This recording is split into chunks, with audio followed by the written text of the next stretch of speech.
नमस्कार दोस्तों, मेरा नाम है राज के वर्मा और आप देख रहे हैं रिपोर्टर जी। अगर आपने रिपोर्टर जी चैनल को सब्सक्राइब नहीं किया तो दोस्तों चैनल को सब्सक्राइब जरूर कर लीजिए। चलिए एक बार फिर से बात करते हैं हरियाणा विधानसभा चुनाव की। हरियाणा में विधानसभा चुनाव के ऐलान हो चुके हैं और इस ऐलान के बाद अब आधिकारिक तौर पर जो जंग है चुनावी वो भी अब शुरू हो चुकी है।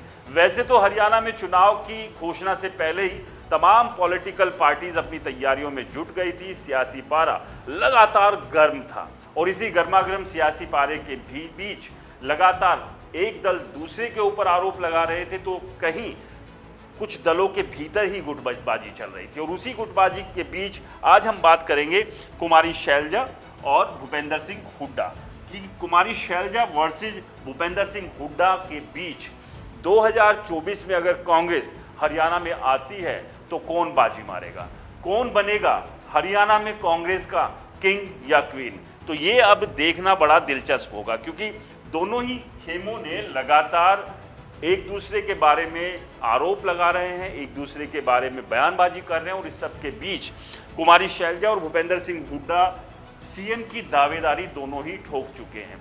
आमतौर पर यह माना जा रहा था कि जिस तरह से 2019 में देर से भूपेंद्र सिंह हुड्डा को हाईकमान ने हरियाणा कांग्रेस की कमान सौंपी थी, उसका नतीजा ये हुआ कि कांग्रेस 31 सीटों तक पहुंची। लेकिन राजनीति के जानकारों का कहना था कि अगर ये कमान सही समय पर दे दी जाती तो शायद कांग्रेस उस वक्त हरियाणा में बीजेपी को हराकर 2019 में ही सरकार बना लेती।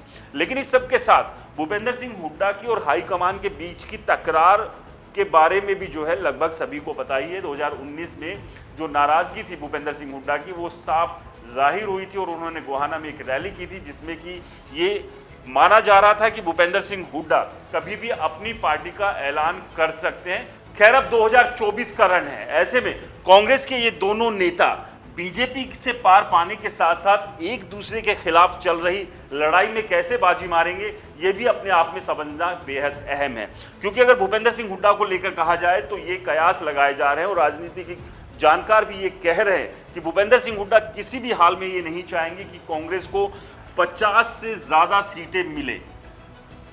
उनकी कोशिश होगी कि कांग्रेस 40-45 के बीच में ही सिमट जाए, क्योंकि ऐसा होने पर कांग्रेस में भूपेंद्र सिंह हुड्डा का दबदबा मजबूत रहेगा। लेकिन अगर 50 से ज्यादा सीटें कांग्रेस की हरियाणा में आती है तो इस बात की आशंका भूपेंद्र सिंह हुड्डा और उनके खेमे को है कि हाईकमान कुमारी शैलजा को मुख्यमंत्री बना सकता है। और इसके पीछे वजह भी है। वजह सबसे बड़ी बात यह है कि अगर ऐसा होता है तो कांग्रेस हाईकमान एक तीर से कई निशाने साधने में कामयाब हो जाएगा।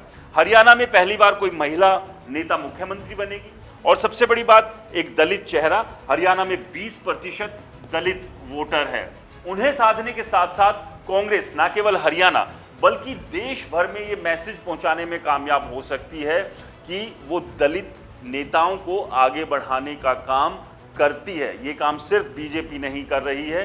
तो ऐसे में एक तीर से कई निशाने यहां पर कांग्रेस साध सकती है और इसी बात की शंका भूपेंद्र सिंह हुड्डा और उनके खेमे को भी है।